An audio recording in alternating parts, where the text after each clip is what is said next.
all the binge watchers need to know our journey, our full journey. All right, we're recording then. Yes. Okay, good. Yeah, that's exciting. So you're going to come to Memphis. I'm coming to Memphis. Have you ever been to Memphis? I'm going to listen to Graceland the whole way down. Paul Simon, Graceland? Yeah, I love that album. Oh my God. Too. Oh my God. Anyway, and the song, you know, I'm coming to Memphis, Tennessee. Anyway, children and poor boys and anyway, don't listen to me sing. But yeah, I have been to Memphis. I actually used to, I sold to FedEx. I closed an account with FedEx, so I went there often, which, you know, was a huge win for a young girl. And I love Memphis. Yay, good. Well, and then I would scoot across the state to go visit Caterpillar, which is really far ways away from Memphis. But, and I never closed Caterpillar, to my disgruntled little self. Oh, man. Okay. I know. Dang it. So anyway, yeah. So I'm really excited. And I thought, you know, maybe we could sort of pick up on some of the ideas that Jennifer was talking about yesterday of like doing maybe some live streaming of the drive down, or, you know, like, I don't know, from time to time have a phone conversation while I'm driving down or something. And that would be fun. Just kind of set up the whole thing. And we're going to do some video down there, right? And some, yes. So when you're going to get here Friday afternoon, I presume? Yeah, I'll probably leave super duper early on Friday morning. What is it, like a 7-hour drive? Yeah, between 7 and 8 for you. Just depends on how fast you drive. Yeah, so I'll probably leave. Depends on how fast you drive. Yeah, so probably early afternoon on Friday. How does that work? Cool. And then how long will you be here? Why don't I plan on all day Saturday and then take off really early in the morning on Sunday? Okay. All right. Cool. I want to see, do we want to do photos as well as videography? Absolutely. Oh my God, this is going to be so much fun. Well, let me see if I can get my photographer, if she's free Saturday. Okay, I think I'm getting my hair done this weekend. Where's my phone? Yeah, I think I'm getting my hair done this weekend, so it'll be perfect. Oh, good. Well, that'll be a lot of fun. Yeah, I have a lot of thoughts. We can work on content strategy, you know, content filters for the show, so we don't maybe ever get too far off track. Although, I mean, we do pretty much talk about the same. I mean, you and I talk to the same audience. It's I don't know how far off track we could actually get. What are we going to do? Like, go talk about closing government contracts or something? I mean, that would be. That'd be something I don't do. So I have clients in the government space, and it is like it does not exactly follow convention as far as selling or buyer behaviors, or I mean, it's tough. It's tough. But anyway, so that's not our niche. It's our junior woodchucks, our newbies, our people who are running their own businesses that haven't really sold before but want to sell, or it's time to hire a team to sell in your business. Those are our guys, right? Yeah, absolutely. Yeah. Well, and people that oops, I'm going to turn my phone off. And people that find us terribly funny and hilarious. That's definitely our audience too. Right? Oh yeah, whoever finds us hilarious definitely wins. I'm going to put my camera video on too. And I find it hard to believe that somebody wouldn't think that we were funny. I know. Oh well, it's good to be someone who can entertain herself though. So yeah, I know. That is a really good quality. I was a middle child and spent a lot of time by myself and just found entertainment and pleasure in the very simplest of things. That was good because they forgot about me. I know, right? I don't know what my excuse was. I was the oldest child, but anyway, whatever. I can't figure out how to work I'm sorry I'm so discombobulated this morning. I was all set up to go in a different place and it was just And my no chips have chipped, so going in today. So if you see those raggedy nails, fuck you. Did you get a gel manicure? Is that what they're called? The no chips? Yes. Yeah. Shellac gel. Yeah. I go in every 2 weeks, and today's my day to go in, but they broke 2 days ago, and I was like, well, that's an increasingly misnamed no chip manicure I've got. yeah, so then the other thing that I wanted to touch on before we really started the show and decided what we're going to talk about is I'm very super duper excited about this social strategy that we're going to do. And I already went and did like you did. I did my LinkedIn. I even I matched the co-host, the same words that you used. Right. And I made my profile look so much more. I think people got really confused. Like, what is the irreverent sales girl? And then there's the bridge group, and then there's Jill Conrad, and it's kind of like, who are you? Like, you're so weird. So I got my title, that I'm the sales practitioner for an elite group of influencers, which I thought was so exciting. I hope they go look at my page, and then kind of broke down, this is my business for selling, and this is my business for fighting sales trends by night. I love it. So anyway, I'm very excited about that, but we've got to get smart about, I've got it, and I got those videos in like you did too. So. Yeah, that's good. Yeah, I think it's funny. I went to look at Gwyneth Paltrow's LinkedIn page, like she'd suggested, and she's so funny. Her brand Goop is very interesting. I don't know if you've ever looked at it or not, but I'm like, okay. I know. I watched that video yesterday, but she only has one video. It's not like she's vlogging all the time. So right. She's got I think she's got 3 different videos anyway, they're like their lifestyle videos or whatever, but yeah. Well, so anyway, that was very interesting. Something I wouldn't have thought of. The other thing is, I've tried to get into meeting planner groups on LinkedIn, and it's like you have to become a member because I don't have any meeting planner. I don't know how easy or hard that's going to be. So anyway, just to let you know. Yeah, it might be, that's honestly where, I do Google alerts for call for speakers and call for presenters. And there's a lot of that stuff that goes on Twitter too. So we'll have to just sort of figure that out. I followed a bunch of conference planners and media planners and stuff on Twitter. And they're not terribly active on Twitter. Yeah. So we may just have to figure it out as we go like that. What's the sweet spot? Yeah, and a lot of when I did kind of hop in on some meeting planners, their stuff was so much about the technology or the tools that they're using to manage these. So anyway, but yeah, I think we'll come up with something cool. And I was thinking it'd be so obvious for us to also do like office supplies, or you've cracked that nut a couple times. Yes. Yeah. I think we have to think about sponsors and then conferences. They're kind of 2 different things. Right. Our sponsors would want actually to be in front of the people in the conferences, like how we work that angle. And then even then companies who want to hire us to do, training events, that's even almost like 3 different things. Yeah. That's the people who need the advice. That's for I know. I'm like, let's don't forget our audience here. Well, that's a lot of pandering we have to do. I think that if we never forget our audience, that the rest of it will just fall completely into place. Because like, what was a sales conference like at Office Max? Did they have huge sales conferences, or how did that work? No, they had regional sales kickoff conferences. And, so it was probably 100 to 200 people. It's so funny you say that, because that's actually one of the things that I wanted to talk about today was training. Let's talk about training. Yeah, it was training. And so I'll bring that up because it was the sort of the flavor du jour.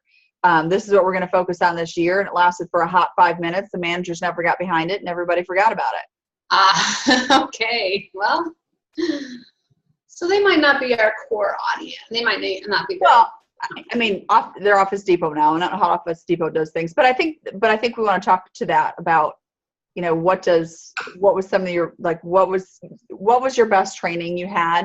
What was your best onboarding experience, that kind of stuff? Because I actually want to know, and then we have our own experiences. So yeah. Okay, cool, good. All right, and I can only do one show today because because I have Monday off, and I'm gonna go be a Maxinista tomorrow. There's a woman down the road from me who owns a super duper successful business. Anyway, so she's one of these like millionaire next door kind of people. She's super duper frugal too. You know what I mean? So, but she has this TJ Maxx that she's found in the middle of some kind of nowhere in Illinois, but it's like the best TJ Maxx in the planet, according to her. So we're getting out at 8:30 in the morning, right? We're gonna go to this TJ Maxx and be Maxinistas, which I've never really done very much of. I'm very excited. And then we're gonna come back and meet our husbands and do this nice dinner at our country club and blah, blah, blah. So anyway, so I have tomorrow off and I had Monday off and then I had Friday off before that. So I'm like, I've got to get some work done or my plan. I totally get that. Okay. Yeah, I gotcha. I feel you.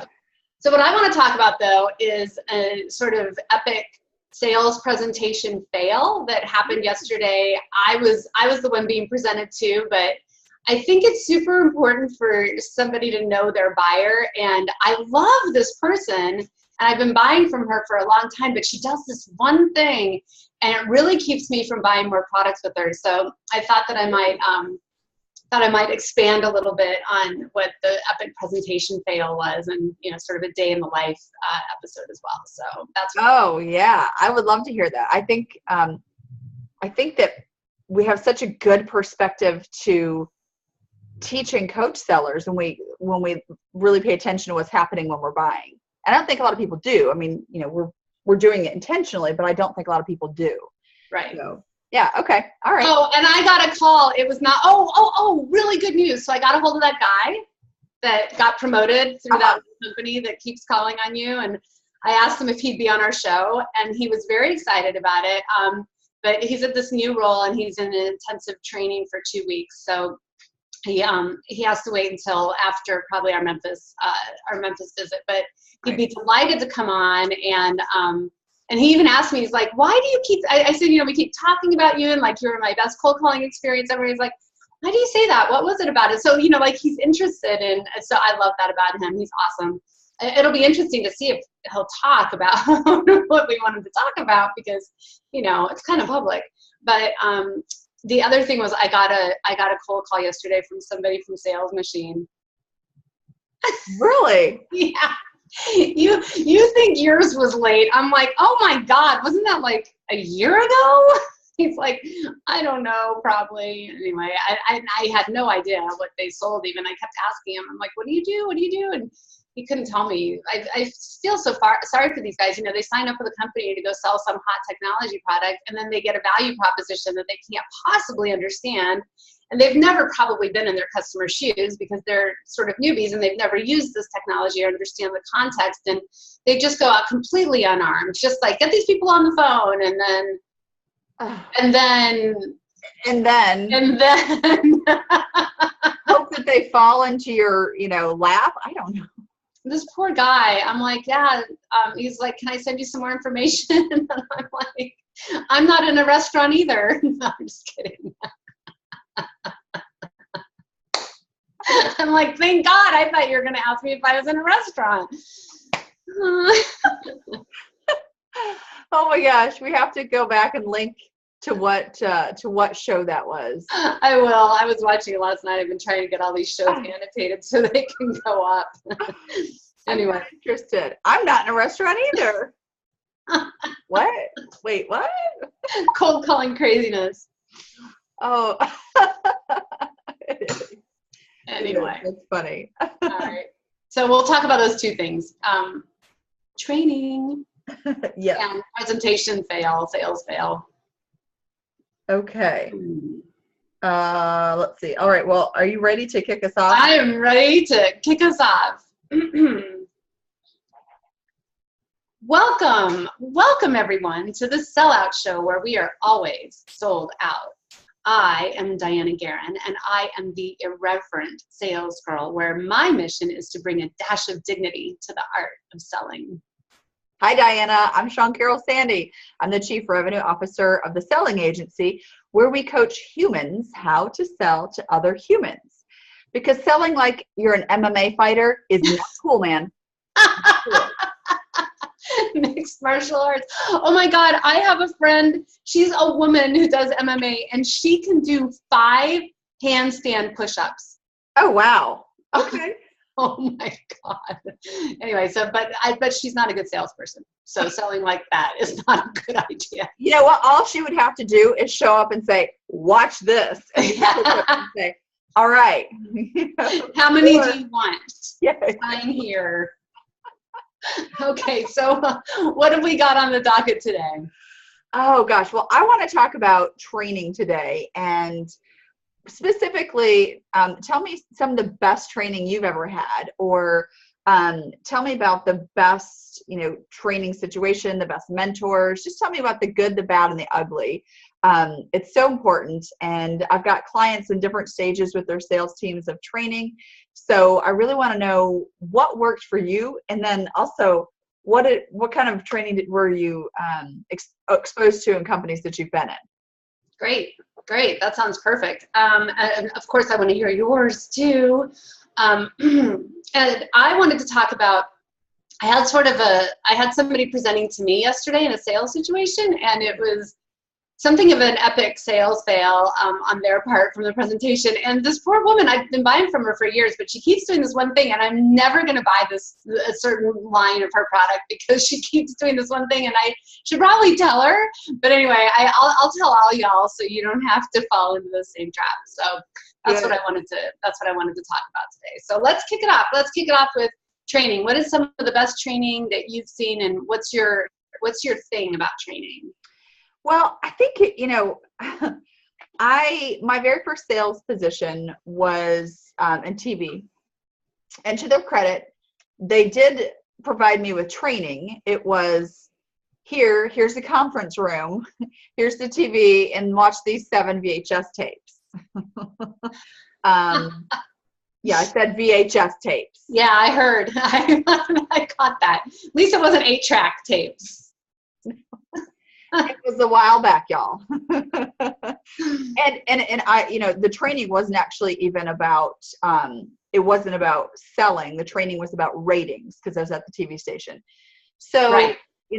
That was good to understand how ratings work, because presumably I was to sell to advertising agencies placing media buys on behalf of their clients. But as I may have mentioned before, the ratings were so terrible. Advertising agencies found no value in what I had to offer. Yeah. So I had to go find people who wanted to be on TV, not necessarily people who wanted ratings. Right. 2 different things.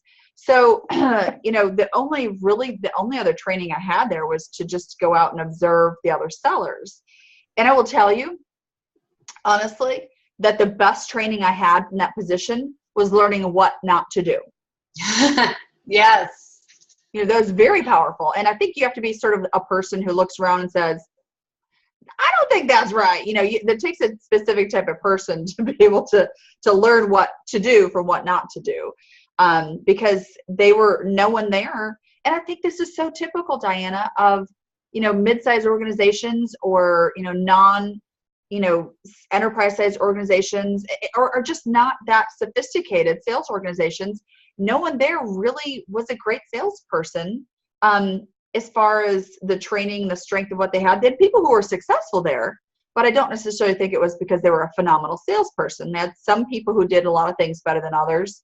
I will say I did learn something from one guy there, which was very helpful, in that I was presenting versus selling. Presenting is not selling. He would learn about his customers, and he would sit down and have conversations with them. And the conversations about asking questions and needs and back and forth, that really helped me as opposed to showing up with, all my ducks in a row and having something to present and pitch and stuff like that. So I did learn a lot from that guy.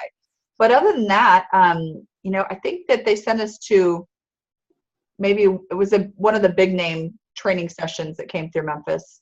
And I remember sitting there when he said, now, when you get a no from a customer, make sure that you say, thank you. Thank you, Mr. Customer. Your no just put me one more no closer to a yes. I like that. Well, I mean, I wouldn't say that to the customer. No. I just remember going, ooh. Wait, is he saying say that to the customer? Yeah, he was. Oh, how awful. Really, it was really cheesy. Say that in your head. Yeah. I took away that concept. But other than that, I don't think that that's atypical. No. In my time at Office Max, we had an annual sales kickoff meeting, and every year it was, here's a new training concept, here's a new selling concept, and we got real excited about this, and everyone does this, and then y'all be successful. And then when everyone goes back home, specifically the sales managers they're not terrifically invested in this training. So they don't carry it on and move it forward. And there was no further accountability to the training, to the models that we were learning, and to the techniques or whatever. So yeah, everybody forgets it. Yeah. So one time it really backfired too. Well, so when the regional director I was working for read Selling to the C-Suite. And so then he was really passionate about everyone needs to go sell to the C-Suite. And all the C-suites were like, rah, here they come. Right. Well, he wanted everyone to read it, and then he wanted everyone to go do it, but he didn't train them how to do it. Oh, so you have heard me tell you the story about one of my counterparts who had done his job. He's like, yeah, I'll call C-level people. Sure. And he was in the office products division, and he got an appointment with the CEO, to his credit. And then he called me and he said, hey, would you go with me on this meeting tomorrow? I was like, okay, sure. I didn't really have time to prepare. He told me a little bit about it. Was coming from another meeting, so I met him there in the parking lot. And so we will go in to a CEO of a manufacturing company, like a $100 million manufacturing company, and we sit down and they make chit chat for about a minute. And then he says, well, let me get to the point and tell you why I'm here. And he pulls out his sales sheet and starts talking about how he can save him money on a box of pens. To the CEO. Oh my God. Wow. Just wow. What a missed opportunity. I just want to cry. Yeah. I didn't want to cry. I wanted to crawl under the carpet. Well, you did for sure. Oh my God. Yeah. It just never occurred to him that this is not how, he'd been selling to procurement officers and purchasing officers who, want to put you in a headlock and arm wrestle, or, challenge you over 3-cent price of pens that they can get by actually physically walking in the store. I mean, just the mindset and everything was totally different. And no one had said to him, you need to shift your mindset and shift the way you talk to a CEO. It didn't naturally occur to him, and he'd never been trained. So it's really interesting how that was just a big flop. And I don't know if anyone else had that same experience after the directive to sell to the C-suite, but it was a train wreck. We have got to do an episode sometime on CEO stalking and selling to the CEO. I have some epic stories about CEO stalking. I love that. That are just awesome and turned out really well. So I would love to share those at some point. Yeah. They're going to be the ones that I'm 80 years old and people still don't want to hear that story again. You know what I mean? Yeah. Oh no. Well, and I think that it's funny because whenever I'm interviewing salespeople, I always ask them about every salesperson who's been in this business has some epic tales, right? Yeah. The good, the bad, the ugly, the train wrecks, the wins. I call mine, I played chicken with the VP of, material management one time, and I won. And, so everyone's got these stories. We need to start we should collect them up. Oh my God, we should collect them up. We can, that's awesome. We should just be asking, come on our show with your epic story. Oh, I think that would be so much fun. Yeah. One of mine involves a dominatrix outfit.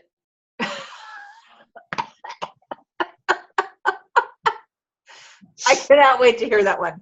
Oh my God. I've even got a little visual that we can cut in to you're going to love it. That's gotta be our next, maybe we'll do that one in person. I don't know. When we come down, we'll do the epic battles with the VP C-suites that we won.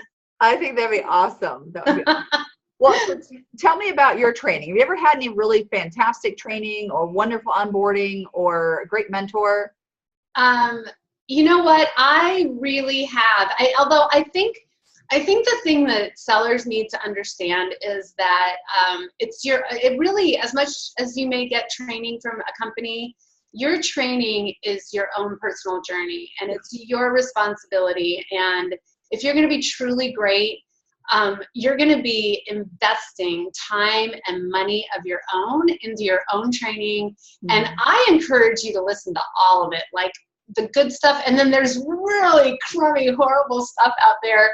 But I think you should listen to all of it. Do you know what I mean? Like whatever you can get your hands on, you should be listening to it and reading it, and then discerning for yourself if it's, you know, if it's good or bad. But you know, the first trainer I ever had, I was 17 years old, and I was working in Tom McCann in the mall in shoe store. And my manager looked like Father Guido Sarducci from Saturday Night Live. Remember that guy? Oh my God, it's hilarious. But this guy was amazing as a sales guy. He was just amazing. He taught me things like when it was really rainy outside and there was nothing happening in the mall and everybody was operating under the, if you got time enough to lean, you got time enough to clean mentality, right? So all of the stores were like super pristine and clean. And he's like, we're messing it up. And we put shoe boxes out all over the place and we kind of get the chairs a little askew. And he's like, because it makes it look like something's happening in here. And whoever is walking by, because there are people here, are going to be like, what's happening in there? And we had a great day. We would sell even on really bad days. And I would have never thought of things like that. Or, you know, he was the one who taught me when somebody wanted a particular size, not to just go get that shoe, but bring out something similar, but then also bring out something that, you know, is kind of brand new that we have on hand. And then the men, he taught me how to sell the men, which is actually so easy. But I think I topped the charts in selling those like those shoe horns. And but one of the most brilliant things about this guy was that he was a heavy partier. So in between me like running and getting him cigarettes, because he could smoke in the back room at this time. So he was mostly hungover, smoking in the back room and letting me run the store. Anyway, it was awesome. I was an assistant manager. I was always a top producer, but I got so much of a feel for disruptive selling. Do you know what I mean? Like, yes, ballsy and fun. And, you know, we even had a competition. There was this one horrible pair of pink moccasins that we could not get rid of to save our lives. And I think that we had to mark down to like $3, you know, for the pair. And we had a bet on who was going to be able to move those moccasins first, right? So anybody that walked in the store were like, oh, you know, don't miss the big moccasin sale. So finally, he didn't know who my mom was. So finally I bribed my mom to like come in and buy them from me. So I won the contest. But, you know, just fun stuff like that. It made selling really super fun. And then I think when I went to be a manufacturer's representative for Volkswagen, I got awesome product training. So that was, the one thing I learned from that was just know your product inside and out, so that when you're in front of a customer, obviously you're not going to tell them all the deets, but you can pull anything out of your hat at any given time, you know, and they're like, I've got this need. You're like, oh, well, let me tell you how that works. Do you know your stuff? But the best training that I've ever gotten, besides all the stuff that I've gotten, is for about a year, I decided that I wanted to try selling Herbalife, multi-level marketing. And I never really got into the product, but oh my God, the training that they offer on a regular basis. And they brought in the big guys. Like I was in the room with Jim Rohn. I was in the room with, now his name flew out of my head, but I mean, they have the best training, really relevant, really inspiring, and really to the point of what, you know, how to run a sales organization. Herbalife was never my thing, but the little bit of money that I did put into product paid huge dividends in the training that I got. So I would almost encourage people to get into multi-level marketing just for the sales training. It's really phenomenal. So that's kind of what I've done. And then, you know, I've listened to everything, David Sandler and Brian Tracy and all those, are at Jim Rohn, just constantly. So that's never really formally trained. Yeah. I think so. I think then that mean, and I agree. Do you think then that it's the aptitude to absorb and to learn is what makes the success, not even necessarily the training, right? Well, I probably shouldn't talk about this stuff because I don't know whereof I speak, but I just think that a lot of training, like sort of official training systems and stuff, are a bunch of garbage.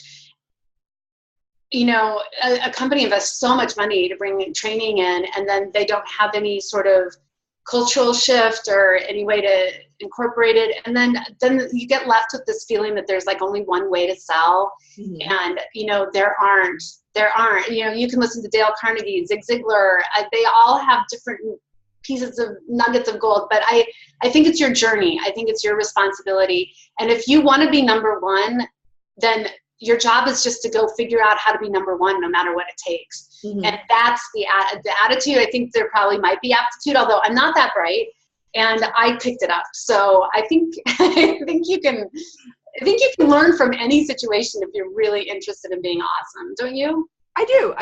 Like I said, I think I learned so much of what not to do, but from my peers throughout every job I've had.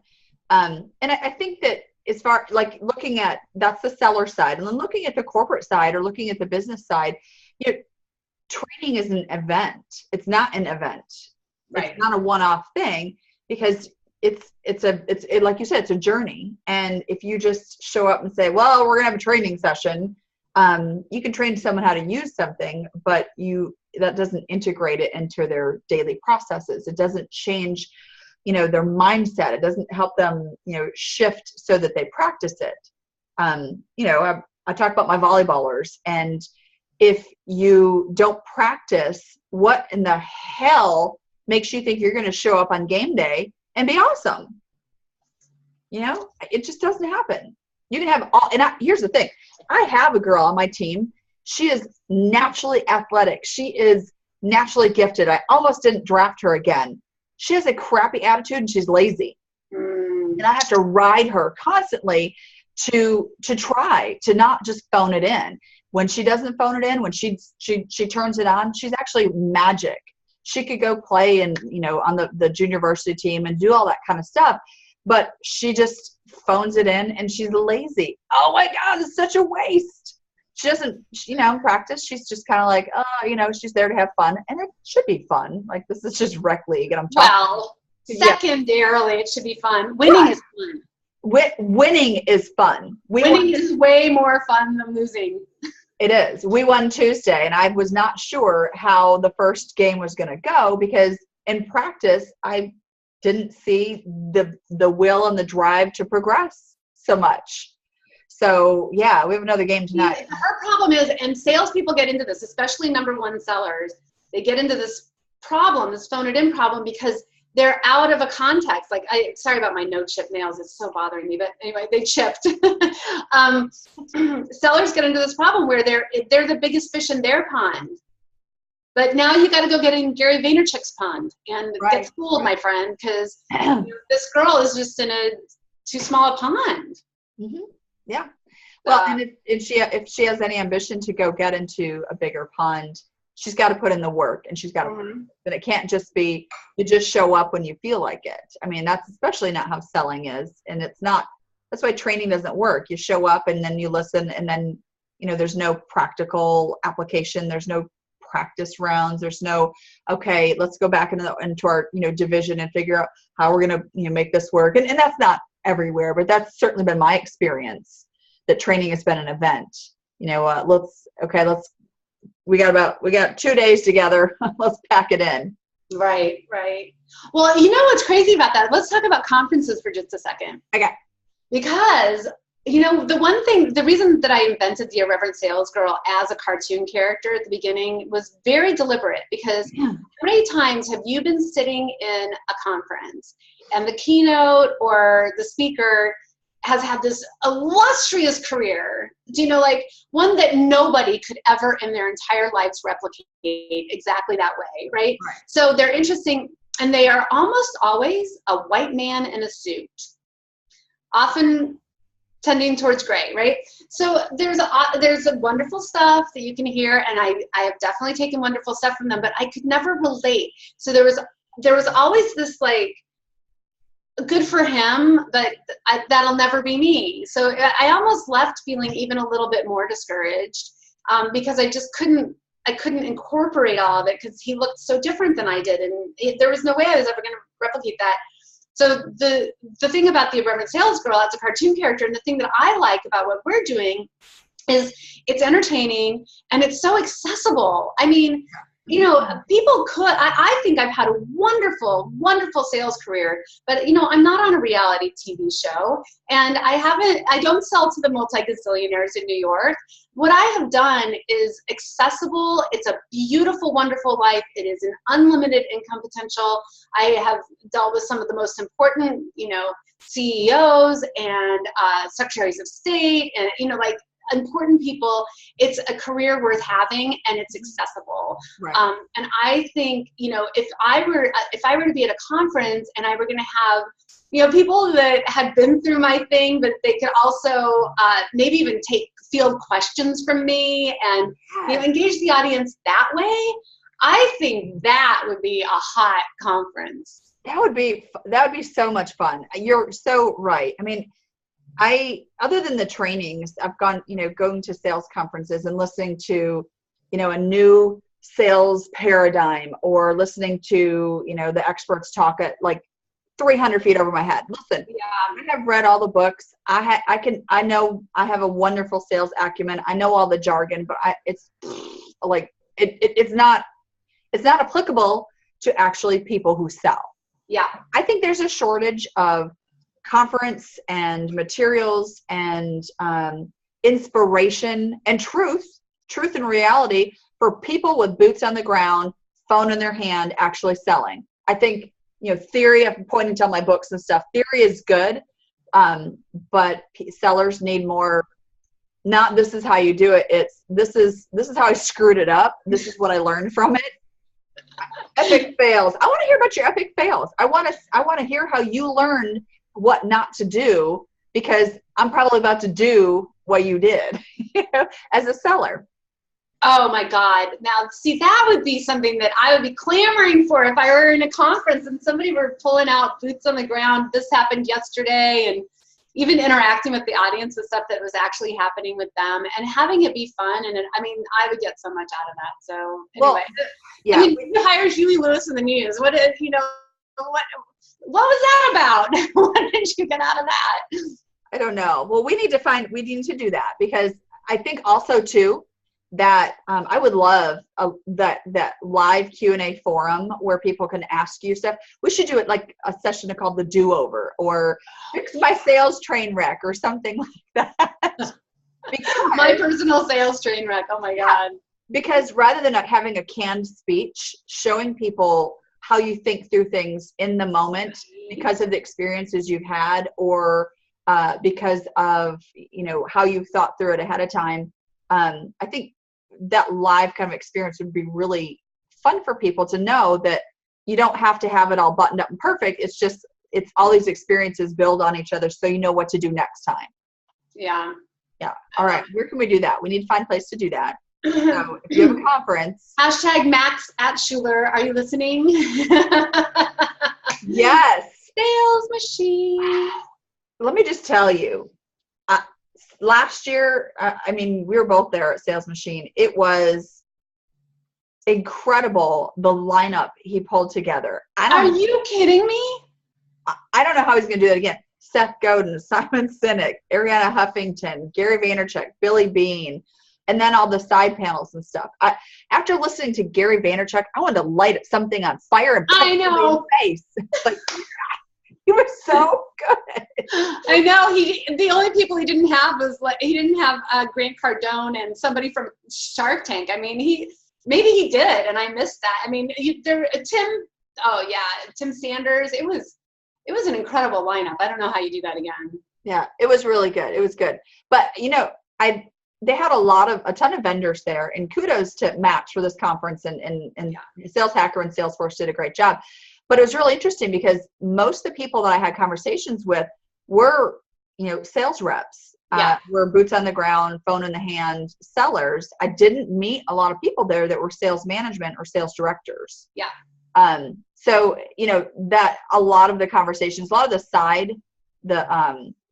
side panel discussions and stuff like that, I don't think that they hit necessarily the audience that was there.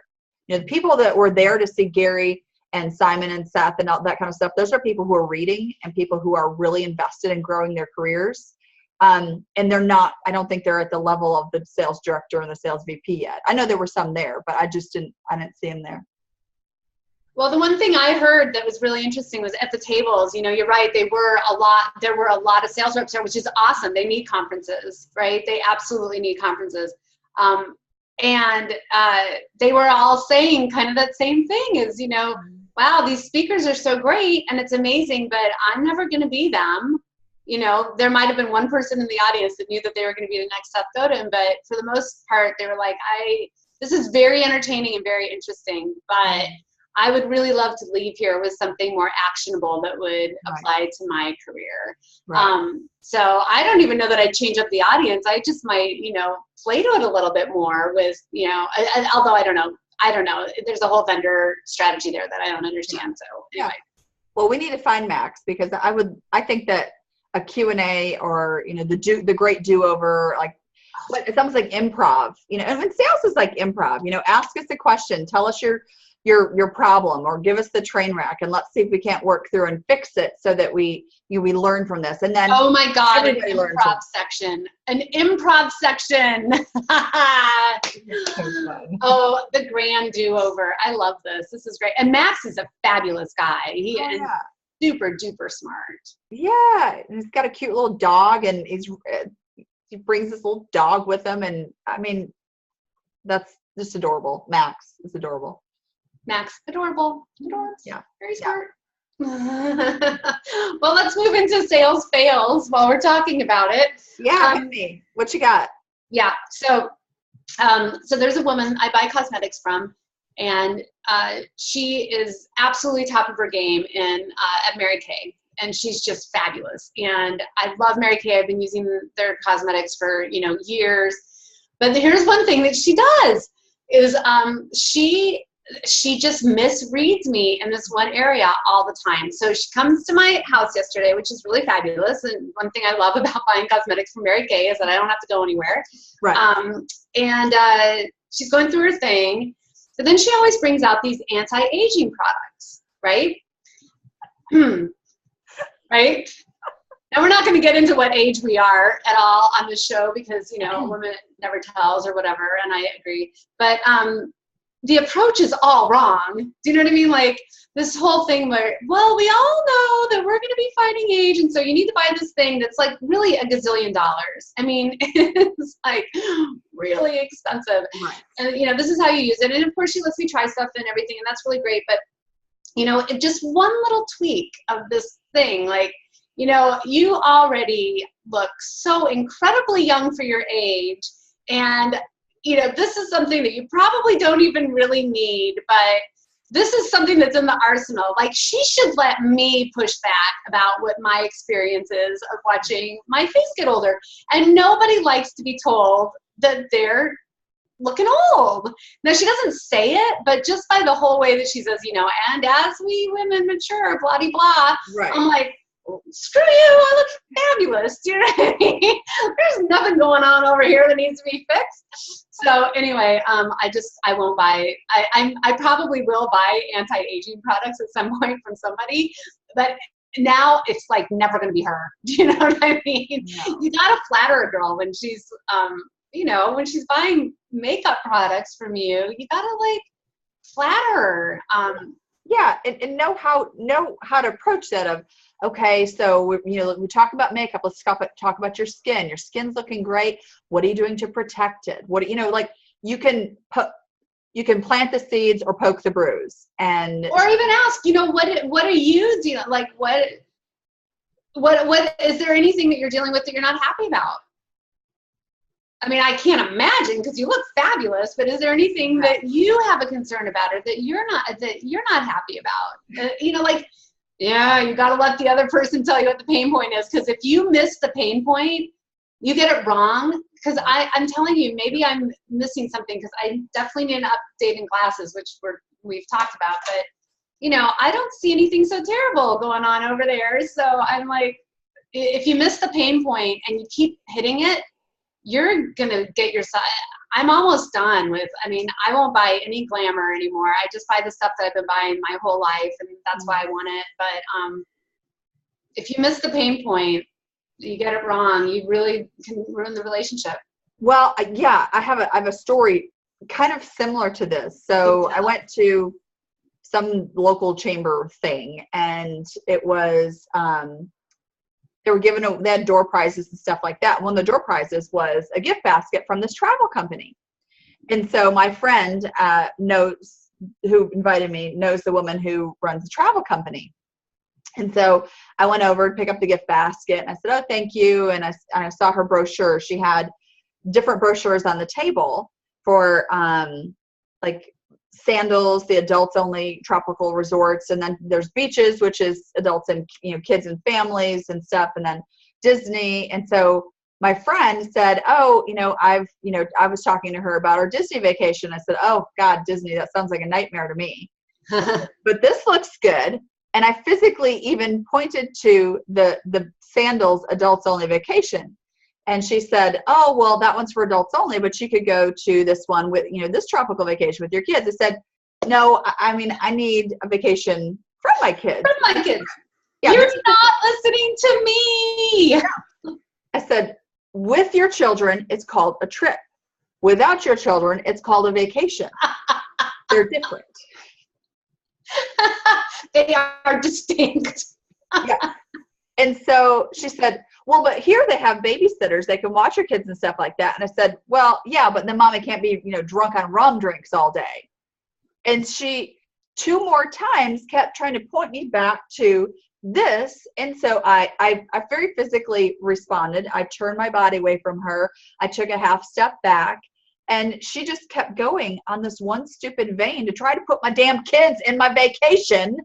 And she wasn't listening. What? Well, why? I mean, like, is it a commission thing, or does she just think that every mom wants to be with their kids? Yeah, I seriously would have entertained the package and listened to her, but now she got zero. You got nothing. Because she wouldn't listen to me. Listen, lady, if you want to go on a vacation so bad with my kids, you pick your package. Yeah, you take my kids on vacation, which they are lovely, awesome human beings. I do like to travel with them. They're fabulous. Of course they are. But, sometimes mama gotta drink alone or without them. Or in the corner with the light flashing on and off. Or eat a meal without saying, eat your chicken. I counted. When my kids were little, I did this 3 years ago. I say, eat your chicken on an average of 28 times a week. Oh my God.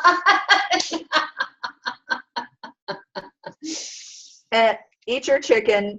Stop licking your sister. Stop licking me. Stop touching yourself. I mean, they're bigger now, and so I don't say those things quite as often.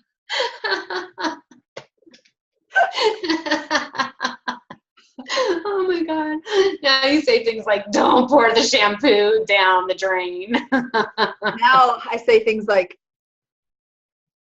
don't make me bring out the big words, because when the big words come out, all the technology goes away.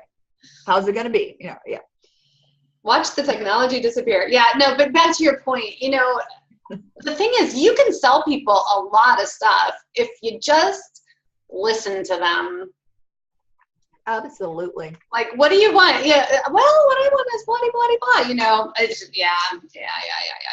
And then she can't get the lipstick right. I mean, like, they had a lipstick that was discontinued, and it was the lipstick for me. And every time she comes in, like, there's just no lipstick. I can't even believe that Mary Kay, the whole world of Mary Kay, that we can't find a lipstick that works for me. But there you go. I'm onto my Liquid Courage cosmetics. So nice. Anyway, that was my little SalesFail rant, because you leave a lot of money behind when you come with a notion. I mean, maybe she's worried about getting older.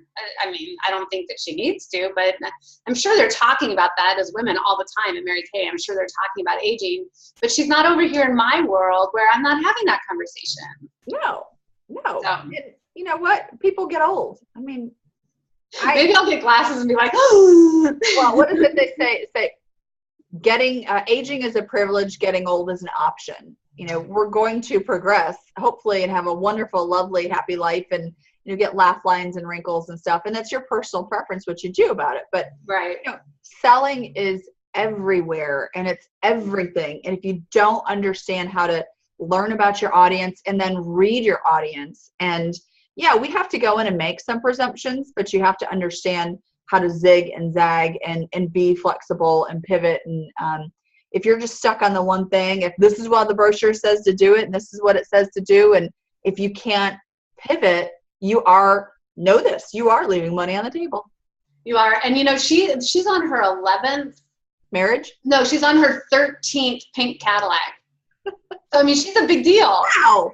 Yeah, she's no small deal. Like, she's a big deal at Mary Kay. So that, and what I mean by that is everybody can improve.